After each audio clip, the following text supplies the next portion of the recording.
You're listening to the Talking Headways Podcast Network. This is Talking Headways, a weekly podcast about sustainable transportation and urban design. I'm Jeff Wood. This week we're joined by Gabe Klein, Executive Director of the Joint Office of Energy and Transportation. We chat about the Joint Office's white paper focused on best practices and solutions for multifamily and multimodal electric vehicle charging. Stay with us. Today's podcast is brought to you by our super generous Patreon supporters. Thanks infinitely to all the transit planners, bus drivers, advocates, and friends that support the show. To join this merry gang of zoning misfits and transit lovers, go to patreon.com/theoverheadwire. $2 a month will get you some stickers and a handwritten note. $10 a month will get you one of our transportation scarves. We appreciate everyone's support over the last year and look forward to sharing more episodes in 2024. That's patreon.com/theoverheadwire. Also, if you want to support the show in other ways, check out the show notes in your podcatcher or go to theoverheadwire.com to find links to our Cars Are Cholesterol merch, our Talking Headways book club shop at bookshop.org, or sign up for a 2-week free trial of our 18-year-old daily newsletter and archive. Thanks for supporting, and this year make sure to listen to this space for opportunities for happy hours, live performances, and updated information on coming attractions. And now, let's get back to the show. Well, Gabe Klein, welcome back to the Talking Headways podcast. Jeff Wood, thanks for having me. It's been a while, and it's so nice to be back. Yeah, it's good to see you again. We had you on almost 10 years ago for your book, Startup City, but folks might not be familiar with you, so maybe if you could tell us a little bit about yourself, that'd be great. Sure. Yeah, I guess 10 years is a long time. Like when you're coming out of school and going to work at the DOT, you're like, who's this gay guy? So yeah, let's see about me. I have been in this space for, 25 years. I started out in the bike business as a kid. And so I was enamored with all things wheels. And my dad and I used bikes as, basic transportation in Connecticut, where I grew up. And so that was sort of my acclimation to the bike and to getting around in something other than a car. My dad was also really into cars, and he even had a school bus. We even got around in a school bus sometimes, but that's probably for another podcast. As I got older and I got more interested in business, I started working in the bike business after school, and then got into the car sharing space with Rob and Chase at Zipcar. And I got into electric vehicles by getting into electric food trucks. And I started an electric food truck company back in 2006-07 timeframe. And then, lo and behold, the mayor of DC asked me to run the DC Department of Transportation.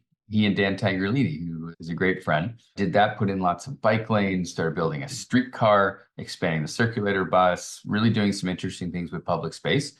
And then went with Rahm Emanuel to Chicago after my mayor lost the election and did the same thing there, but on a much larger scale and faster. Wrote a book called Startup City, did some interviews with you and Mark Gorton at one point, which was really fun. I was on the Streets blog board until I started working for the federal government, because, you can't be on cool boards when you work for the federal government.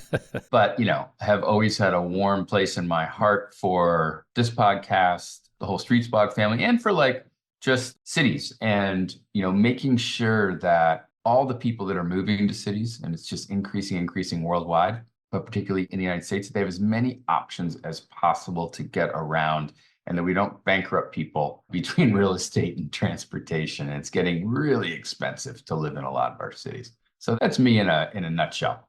And then what are you doing now? Oh yeah, that's right. That's why you're having me on. So I'm the executive director. I'm the executive director of the United States Joint Office of Energy and Transportation, which is a really fun little startup in the federal government, although it's gotten pretty big. We have a $300 million operating budget. We have about 43 people now.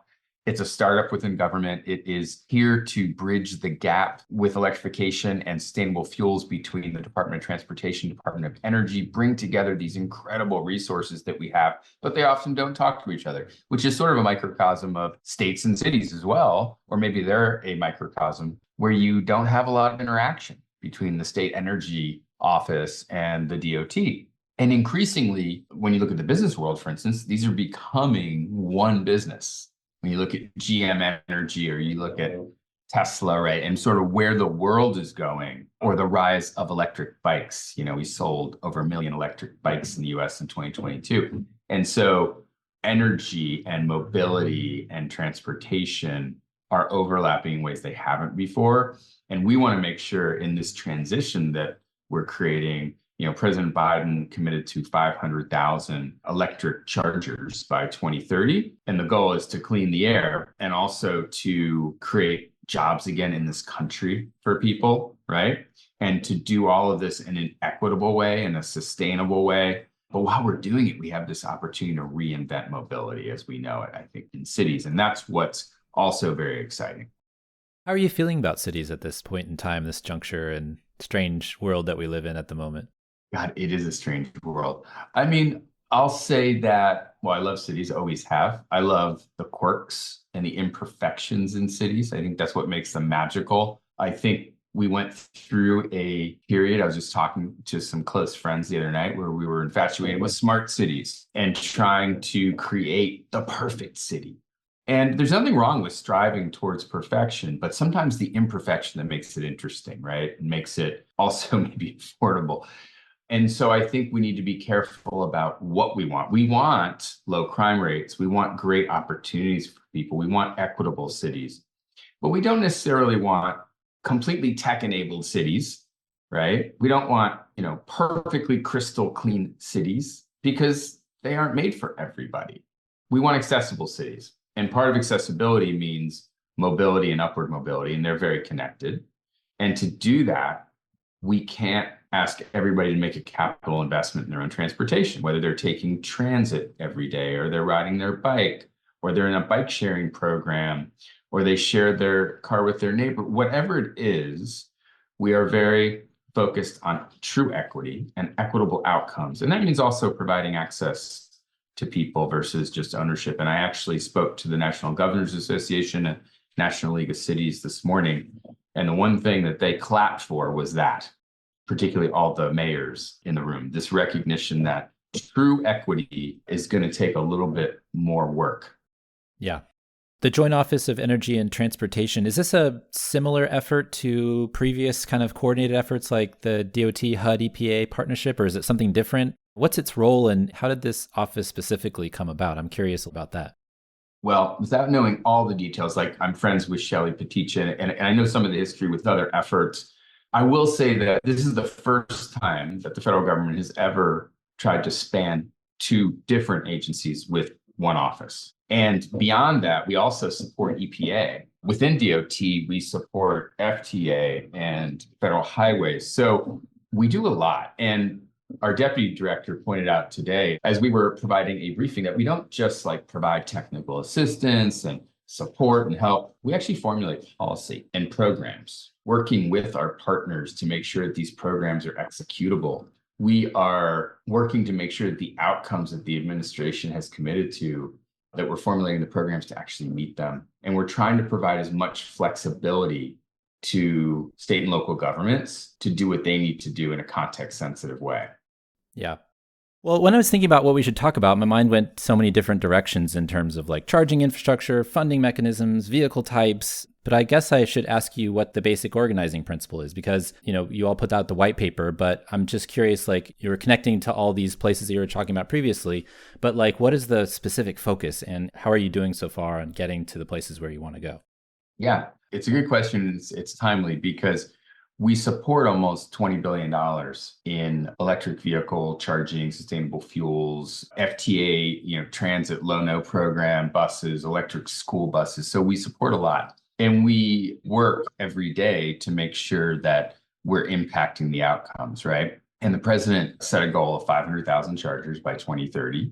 And that's definitely a North Star for us. But obviously that's one thing. And along the way, there's a lot of other things that we can do. And so we are working to really support states, communities, big cities, small cities, tribal nations, transit agencies. So our, users of services. So our stakeholders are just growing and growing and growing. That's one of the reasons that we've had to staff up so much and bring in people like Linda Bailey, who ran NACTO, Deb Schrimmer from Lyft, Kevin George Miller from ChargePoint, who's in New York. We have people all over the country to execute on this vision.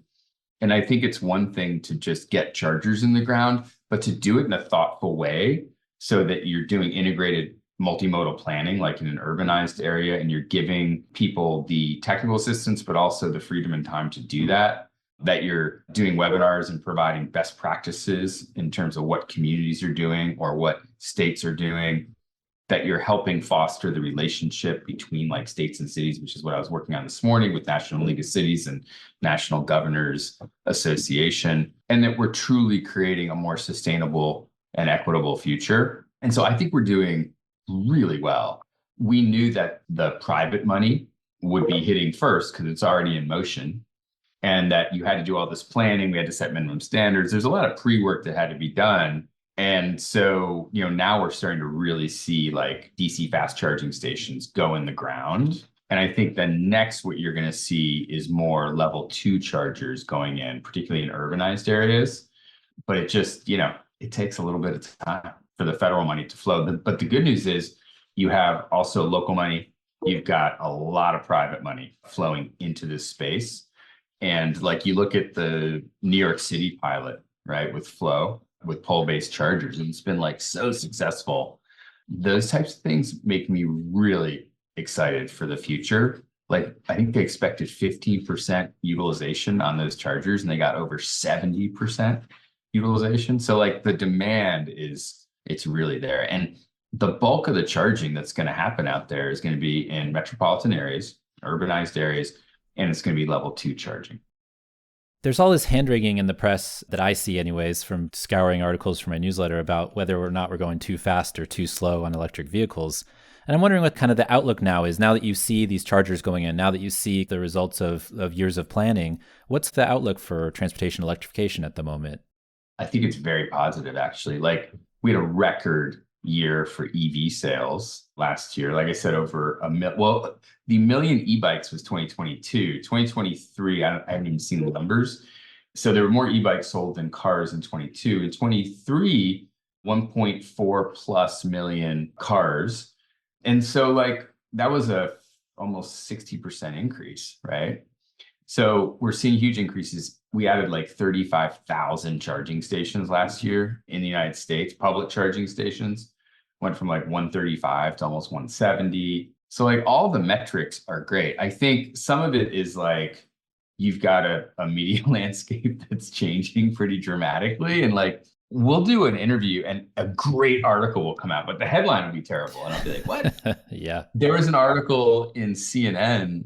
It was like maybe a month ago. And I actually took screenshots of the article an hour apart. It was the same article. It was really good. This guy, I think Pierre, that did it. And one was like, why EVs are so successful, right? And evidently that didn't get enough clicks. And then the next one was like, why EVs are such an unmitigated disaster. I mean, like they were just throwing stuff at the wall. Same article, same article. So I think, there's some of that going on. And then I think anytime you're going through change, there's always skeptics. There's always people who think, we're not going to change. We're always going to be using the flip phone.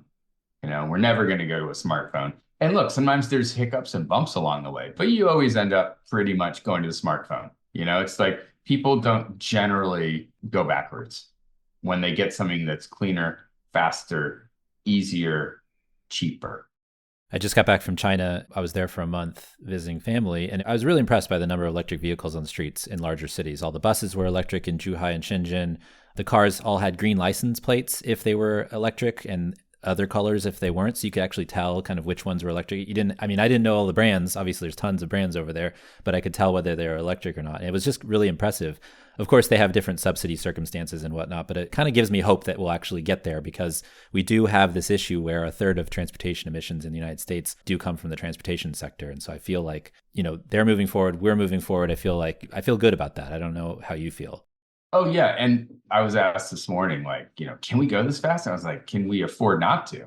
Like the cost from not acting is so much higher, whether you're talking about dollars and cents or whether you're talking about the human cost, particularly from an equity standpoint, in terms of who gets impacted. Like we have to do this. And the fact is, we should have started a lot sooner, but we are where we are. And, this is the America that I grew up in. Back in the day, I know that we can do anything that we set our mind to. And so I don't buy into this. Oh, I don't think we can do it this fast. I don't buy it. I know we can. And I know that once you have an electric vehicle, whether it's an electric bike or car or scooter, you're like, what was I doing? Like this is it. Like I'm not going backwards. We don't go backwards.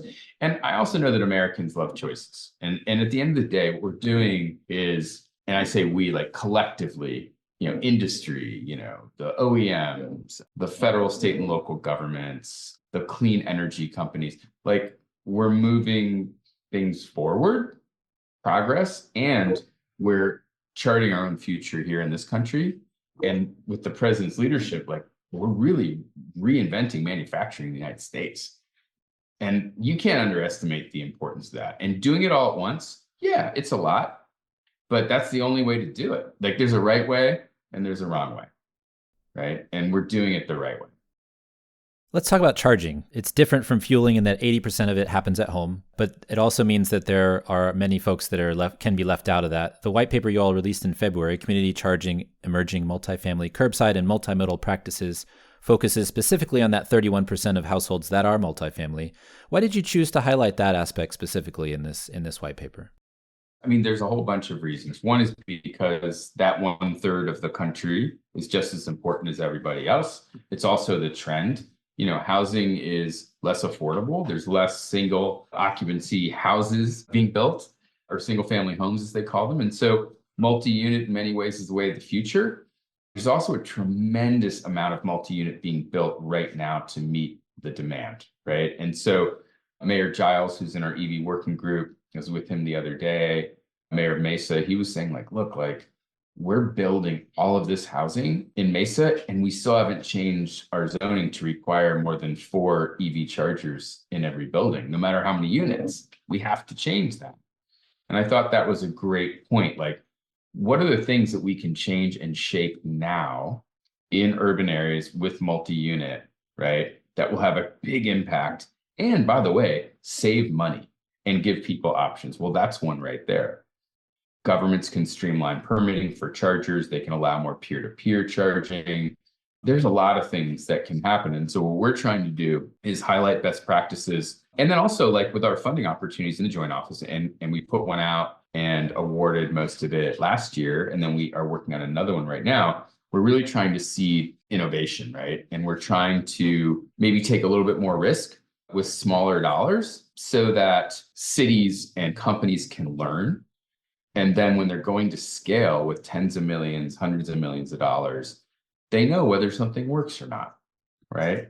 And they've embedded workforce development in their programs and equity, and they've made sure that they're looking at it from a multimodal standpoint, right? And I think that all of these things are absolutely key to our success. What are some of the ways it can be daunting to get charging infrastructure for people that don't live in homes with garages? Because it feels like a lot of the report was kind of focused on, some of the ways that it's tough. You mentioned codes. I mean, the ICC just rejected making the building code easier to put electrification stuff into new housing and things like that. So what are some of the barriers? Well, you just mentioned one, but I was just talking to a friend who moved into a condo, and it's like, it's an old building, and there's questions about whether there's adequate power. There is, I think, but then you have to go through the condo board, and it hasn't been done before. So some of this is just newness, right? And nobody's done it in your building or in your area. And so there's a whole learning curve. The other is that there's, hundreds and hundreds of utilities around the country. So there's not necessarily a uniform way that utilities deal with this. And so, a lot of what we're trying to do is bridge a lot of these gaps and provide these benchmarks, best practices, so that, Pepco here in DC can learn from Delmarva in Maryland, because they're doing something exceptional that will change people's lives for the better and make it easier. We awarded, like in our funding opportunity, to a number of cities, and it's electric, to test out this peer-to-peer behind the meter solution. We're testing batteries co-located with chargers so that maybe you don't need to run new power. You can use the existing power and use a battery to top it off. So there's a lot of experimentation happening, and we're actually soon going to be heading overseas to learn from some of our compatriots that may be a little bit ahead of us and terms of public charging and curbside charging. And I think there's a huge opportunity there. And Deb Schrimmer, who worked a lot on the community charging project that you're talking about, is also working on our FOAs and working on curbside, along with a number of other people in our office, because we're seeing, like from the New York experience, that it can work really well. The uptake can be really high. And people that don't have single family homes or can't get a charger into their multi-unit building quickly, they generally can use the curb. And then once you're lighting up the curb for a charger, what else can you do at the same time? I'm curious about the curb too, because there's always going to be this fight for street space between, bike lanes, e-bike charging, shared bikes, as you put in both DC and Chicago. I think there's a lot of folks that are frustrated that we're already ceding that space to cars for curbside chargers and things like that. So are there ways we can prepare for the desired future of maybe not having so much space dedicated to cars, especially in these areas that are already dense and already focused on sustainable transportation, whether that's active transportation like walking, biking, or transit, or new mobility like, scooters or whatever it may be? I'm a big believer that often people have like knee-jerk reactions and they say, oh, if you have this, you can't have this. It's a very binary discussion. And then what happens is people get their back up and they go back to I'm a driver versus I'm a cyclist versus I'm a pedestrian, I'm a transit user. And I'm a big believer in creating win-win-wins. I remember when we were told in DC that taxi stands had to go away. We had to get rid of taxi stands because on the major thoroughfares, they were causing conflicts with the buses and this and that. And I came up with a radical, crazy idea of moving them off the main corridor to the side street. Worked fine. We had a double parking problem in DC where all these UPS trucks, and back then it wasn't even Amazon, it was DHL, suppliers, Cisco, double parked all the time. Well, of course, you want to blame them. Well, guess what? We talked to them and they said, well, the problem is your loading zones are too small. They're big enough for a car. We're driving trucks. What we really need is to have 2 trucks in the loading zone. So we had to like double to quadruple the size of each loading zone.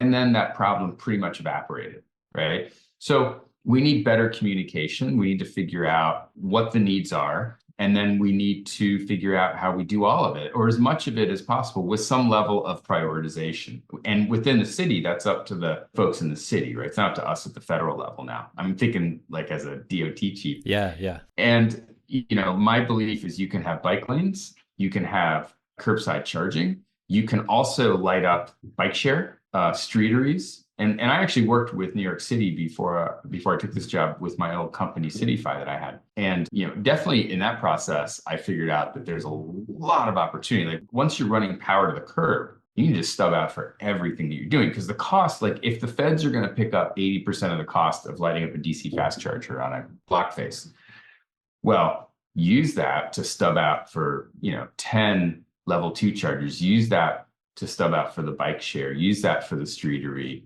Whatever it is that you're going to need in the future, don't just run for that one charger, right? And so that integrated planning is really, really important, I think, for cities. Yeah, you all shared an example of that, and I think it was Vancouver, and the normal transportation stuff was there, but they're a big film production town too, so you can run the power for whatever film production stuff that they need when they're making movies. So I think that's really interesting too. It's not just about the transportation, but running power to run a city. Totally, right? Like that's why they call it a utility. It is a utility, and transportation is a utility, right?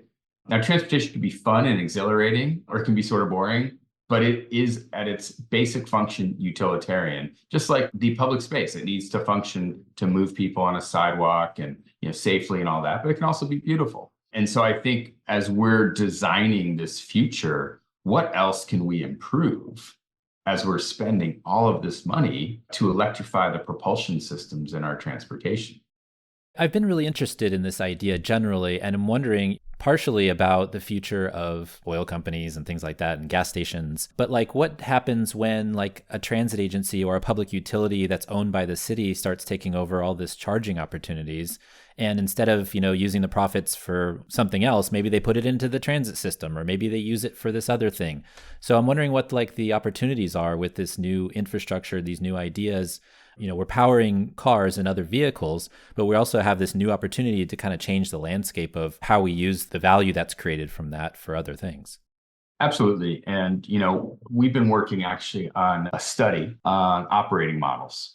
What is the business model for EV charging? What is it likely to become? What are the different options for it? And, there are companies out there that are coupling it with advertising. There are companies that are more reliant on government contracts. There are companies that have integrated business models. And so I think that's fascinating. And it reminds me a bit of when we started out with bike sharing in DC, and we went with one model. And then when I launched it in Chicago with our team, we changed it a little bit and we migrated the marketing and advertising over to the private side. And we said, let's split the profits or the losses, right? And so there's different ways that this can roll out. And as we've talked to our friends in some other countries, in cities in the Netherlands, they're viewing it as a profit center, which I can tell you is not the way most American cities are thinking about electric charging. And that's why it's so important to meet with people from around the world and to get different perspectives. And to the point that we were just making to each other a few minutes ago, I mean, we're talking about running electricity fundamentally, right? And we're talking about there's going to be vehicles that use it.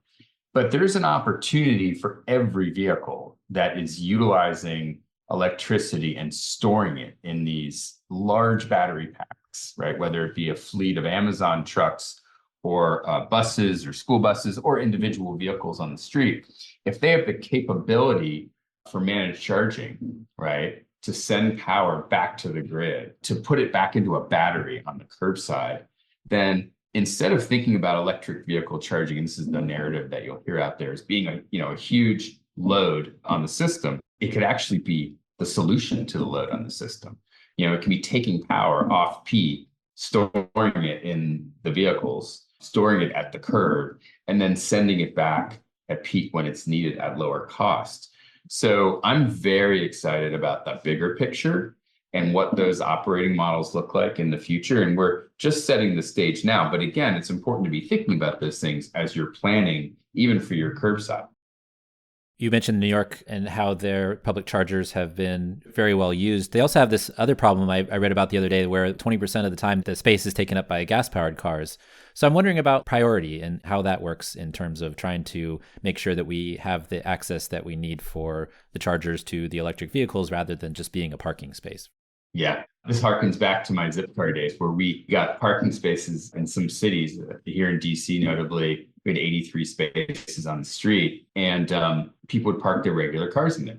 But when the fine went up to, I think it was like $250, there was a sign up, and then we painted the actual space, said Zipcar in it. Amazingly, it dropped by like 80%. It's the old 80-20 rule. And so, there are little tactical things you can do. There's fines, there's cameras, there's automated enforcement. I mean, there's a lot of things that can be done. I think that that's all manageable. Also, this is new. Like once people get used to it, they're like, oh, that's an EV charging space. I get it. Unless I'm plugged in to charge, I shouldn't be using it. I think a lot of those problems will go away, just as they did with car sharing. But I do think that the experience in New York and the utilization, and when you consider like the maybe accidental ice blocking of those spaces to still have 70% utilization of the chargers, I mean, it's pretty phenomenal. The numbers I've seen show you can hit profitability at definitely at 30%, and in some cases at 15%. So if you're operating at 70%, that means you can have a profitable venture while also doing a service to society. Sounds familiar to the discussion that you all had about peer-to-peer charging and bring your own cord and those types of things where individual people in houses and on streets might just set up a charger in front of their house and then charge people to use it, and creating this situation where you have, it feels like a little bit Wild West at the moment, but maybe you have opportunities for people to make money off their solar energy or something along those lines. Absolutely. Just like they do with Airbnb in some cases, right? Anything that's capital intensive or sort of hard to put in, but readily exists already, and you just have to make a regulatory change or get somebody to opt into it. Those are attractive models, I think. Of course, those regulatory hurdles can be major and they don't always work. But we're very excited to see if cities say, you know what, this is an interesting complement, supplement, whatever, in neighborhoods to get more curbside charging. Another thing that's been in the news as well is battery fires from e-bikes and some of the risk it seems like it's going down, but it's still there. How is that addressed in terms of thinking about this charging infrastructure and thinking about the future of what all this is together? Well, there's been a lot of press on battery fires in cars, right? And I'll just say there's many more fires in fossil fuel powered vehicles than there are in EVs, even on a percentage basis. The bike thing, it's really interesting because it's super specific to New York. It's not that you don't see it in other areas, but not really so much. And I think there's a couple things happening. I think people started using electric bikes in New York maybe a little bit earlier. There's a lot of like delivery on electric bike, and a lot of other cities more by scooter or car. And you have like these hodgepodge like bikes, right? That are like basically scavenged parts to make a bike. And I think one of the problems that we have, and this is a little bit unscientific, okay, this is my anecdotal take, having been to New York a lot and seen what's going on, read a lot of articles and talked to some experts at DOE. You have batteries that are not UL certified batteries. They're very cheap batteries, and they're not meant to charge at faster rates. You charge at a faster rate at a higher current, and you get a fire basically because there's no protection in that battery to shut it off, to stop it from charging. And so I think we have a bit of a quality control problem too. I wouldn't hesitate to put my high quality electric bike in my house and charge it. But if it's a very inexpensive bike, the battery's not UL certified, yeah, there are potential problems. Yeah. I feel like the bad press that shows up because people are so focused on it, I feel like it shows up also in worries about, these code issues and things like that. Because I know that, for example, here in San Francisco, if you're putting up solar on your roof and you want to get a battery, if you have a battery that's over a certain size, or you want to have, power for 2 days instead of just 1 day, you have to get all the approvals and things through the fire department, and you have to go through another avenue, not just PG&E, to get all those things done. And so it makes it, now that the Public Utilities Commission and the state has made it so that you really have to have batteries because they're not going to pay you out for the energy you're producing as much as they used to. Now you're going to have to get batteries, but now it becomes an onerous task to try to get solar on your roof because of all these things, in part because I think that people are still worried about some of those issues that might be getting smaller and might be being fixed at the moment, but they're still in the imagination of folks that are writing codes or the fire departments or whoever else might be, having some say in the process. Yeah, I was just talking to the Climate Mayors group today, Clinton Initiative, and talking about, what can cities do more at the local level around zoning to require EV chargers in new buildings, around permitting to streamline it.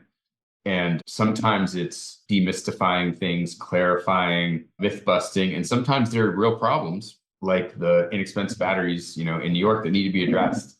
And so separating the wheat from the chaff there, and then holding up the examples of cities that are doing things really well is important so that other cities can mimic.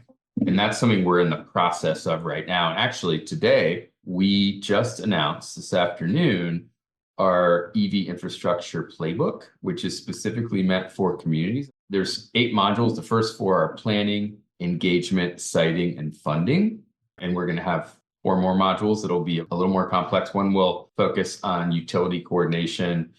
But, this is where we're trying to make it as frictionless as possible to get the information that you need. And we hope that cities and fire departments and all of the groups that are in charge of making, whether it's solar or batteries or EV chargers, to get them implemented more quickly, will be helpful and work to do that. What's been the most surprising thing to you about working in this space? I think, what's very interesting is that transportation and energy people don't really know each other very well, with a few exceptions. I was sort of a known entity in the transportation space, particularly in cities, but I realized I didn't really know that many energy people. And I'll tell you that the technology is fascinating. There's a lot of lessons to be learned from solar for what we're doing in terms of a playbook. And we actually take from solar all the time in terms of some of the challenges even that you just outlined and some of the opportunities. And I think that we need to make this more formulaic. And so as much as possible, I've been trying lately to take my experiences from transportation and apply them more actively, and then learn on the energy side as much as I can, as fast as I can, and take some of those examples, because otherwise it can feel a little overwhelming, there's so much to do. But if you put it in the perspective of like, well, we've done this before with bike sharing or parking meters, right? Or pay by phone applications or, and then the other thing I've learned is like how important contracting is and procurement and like making sure that whether it's the federal government getting grant agreements out and things of that nature, or whether it's state and locals working well together, we've put out model procurement language. I think that stuff is easily overlooked, but very important to give particularly like cities the feeling they can move a little bit faster. They're not completely on their own. So those are some of the things that I've been struck by. What's the importance of like standardization too? I mean, it feels like that's a little bit of a Wild West out there in terms of what's been happening in terms of like charging infrastructure. And I know that people are going on to whatever the Tesla standard is, et cetera, for charging. I'm curious about that too, because each of these cities is going to have their own ideas and thoughts about what they want to have out of a charging system. And maybe there's something that already exists, or maybe it's something that needs to happen in terms of standardizing or making sure that everybody's on the same page. Yep. Well, one of the things that we did in the first year or so of the office was work closely with DOT, DOE, federal highways on what the minimum standard should be for public charging, with a primary focus on the NEVI program and the highway charging, but it really filters down to all public charging and like how should people be able to access it from a payment standpoint? What's the minimum number of ports that should be available when somebody pulls up to a station? And so there's a lot of minimum standards now in place for anything Title 23 funded through federal highways. And what we hope is that these minimum standards, which a lot of thought went into, not that they can't be tweaked as we learn more, but that those will also be readily adopted for the privately funded chargers, or many of them, so that as much as possible, the public has a pretty seamless, frictionless, and mostly consistent experience, right? That when they pull up to a charger, it works. There's a 97% uptime requirement. If there's a problem, there's redundancy and they get another one. That it'll have a CCS plug, which is what's predominant in the US, but there's the flexibility to put in a Tesla style plug, a NACS plug, that it has just been made into an open standard. It'll be fully certified in June. And then you'll probably see many more of those go out. And you'll also see many more vehicles go out with that, as most of the OEMs have coalesced around that form factor. We worked with SAE, actually, the standards organization, to make that an open standard. So yeah, there's a lot of stuff happening behind the scenes on minimum standards, but then we also get that like there's a measure of this that's context sensitive. Just because New York's having huge success and wants to expand their on-street program doesn't mean that'll necessarily work in Dallas. I mean, it might, but the land use is different, right? Or maybe it'll work downtown, but not in the suburban neighborhood. So that's why like there's a set of federal standards in terms of quality, right? In terms of like expectations that a consumer would have. But then, states have a certain amount of control, and then cities have control, whether it's through the CFI grants or through money sub-granted through the states to do what they think is best. I got two more questions for you. Context is interesting. I've been paying attention to this kind of tangentially through paying attention to transportation news as I do, but I'm interested in the differences between like local charging stations and like long distance ones as well. I mean, it seems like the Flying J's of the world, the Buc-ee's of the world are going to be really excited about the charging infrastructure potential of keeping people maybe for a couple of minutes coming into the store or whatever. But then for like gas station type chargers in cities, the folks there are worried that it's going to take too long and they're not going to get enough people through to make a profit. And so that might disappear some of and maybe they don't need to if it's all on street charging. But I'm always interested in this kind of context of what the charging future looks like on streets, at gas stations, at these long distance kind of travel centers. It's an interesting kind of change in what we think the future might look like for travel. And I find that fascinating. Well, it is true. And I think we are a little bit victim to trying to fit the EV charging experience into our gas station experience. And it's really very different because, as we know, cars sit more than 95% of the time typically. Well, that's the ideal time to charge them. So people don't have home gas stations, right?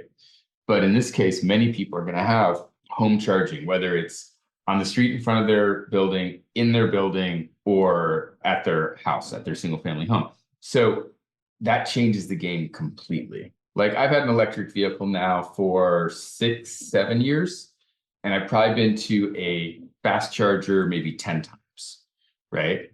I pretty much charge at home with level 2, but even when I'm out, if I can charge at a level 2 charger, which is low cost, my car is sitting like at the Department of Energy. If I do drive, like today, I rode my bike, but if I do drive, I can just let it trickle charge on there all day. In fact, some people use level 1 charging successfully, which is just a 110 outlet because they only use the car a few times a week. So I think the paradigm is totally different once you get an electric car for most people. And I do think that it's important to recognize that over 80% of charging in this country is going to be level 1 or level 2 charging. The DC fast charger is basically there as the gas station replacement or for the long road trip. And Americans love the great American road trip, right? To be able to go coast to coast and all that. And they're going to be able to do it because of the DC fast chargers at the Flying J's, or the Love or whatever, Buc-ee's. And the charging is getting faster and faster. So we have a minimum standard of 150 kilowatts, but a lot of the companies are now putting out 350 kilowatts. There's megawatt charging coming for trucks. And so there are chargers being advertised now that can get you back up to 100% in 5 minutes from like 20%. So, long term, the gas station experience may not be that much different than it is today with electric charging.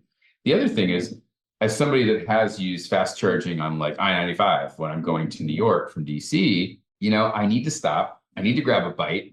I want a coffee. I want to use the restroom. And I'm topping up.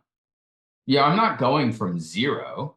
I'm going from like 200 to 300 or 150 to 250. And so you top up and you drive another 200 miles and you stop and use the bathroom and you top up. So it's not that people are pulling into DC fast chargers typically with nothing and then going to 250. And even if they are, they can do that pretty quickly. But it's generally about 20% that they're charging, 20-30%. So last one, I also feel in a lot of ways a car is still a car, and it comes with all the built-in emissions and pollution issues that come from car-oriented land use and particulates from tires and those types of things. I'm wondering how we should reconcile kind of the need for electric cars with some of car culture's more negative impacts, but also thinking about focusing on all those other electric vehicles that matter to e-bikes, scooters, and things like that. We do get caught up in this idea of I am this type of transportation person. I am this type of transportation user. And I'll tell you, I found once I had a couple kids, I needed a car again. But then my second car was a cargo bike, right? And then I had an electric folding bike when I was on my own. And so as you go through the different stages of life, you may need different types of transportation, but hopefully you can minimize the number of cars you need and that you need to actually buy. And then everything you have has the option to be electric and to give it more range. Like an electric bike is just amazing in terms of giving me range as I get older to go wherever I need to go. So I think that's the important thing. Like we're focused on cleaning up the transportation system, regardless of what you choose to do. But we think this is going to open up many more mobility options for people as well.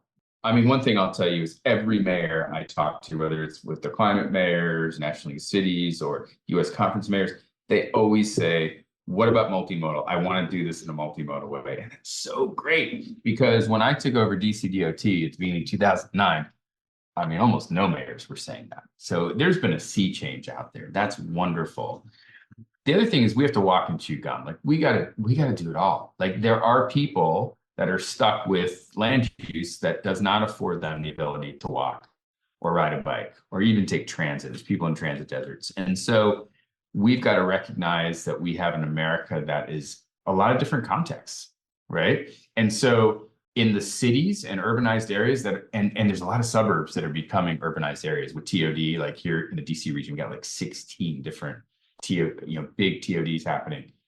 This is an opportunity for them to reinvent themselves around sustainable mobility and electrify, right?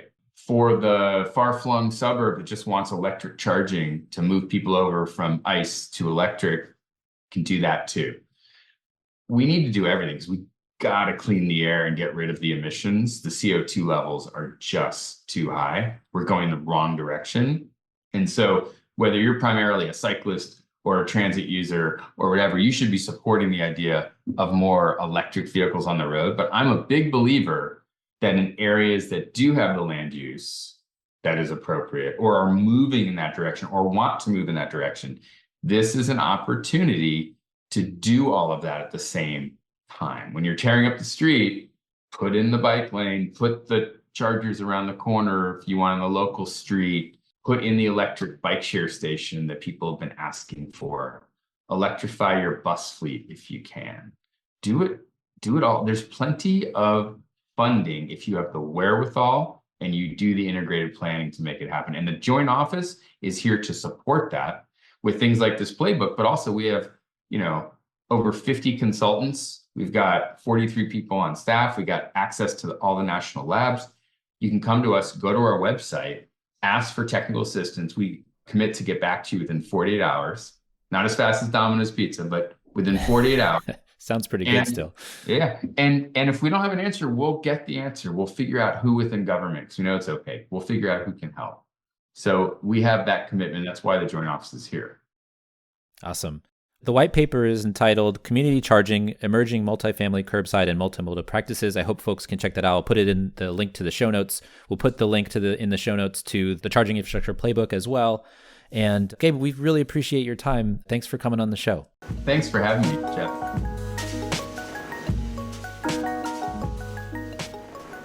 Thanks for joining us. The Talking Headways podcast is a project of the Overhead Wire and appears first at StreetsBlog USA. Thanks to our generous Patreon supporters for supporting this show and Mondays at the Overhead Wire. You can support the show by going to patreon.com/theoverheadwire. Sign up for our 18-year-old daily newsletter by visiting theoverheadwire.com or check the show notes for other cool merch and opportunities to connect. Follow along using your podcatcher of choice, but if you can't find it there, you can always find the show at its original home, usa.streetsblog.org. We'll see you next time at Talking Headways.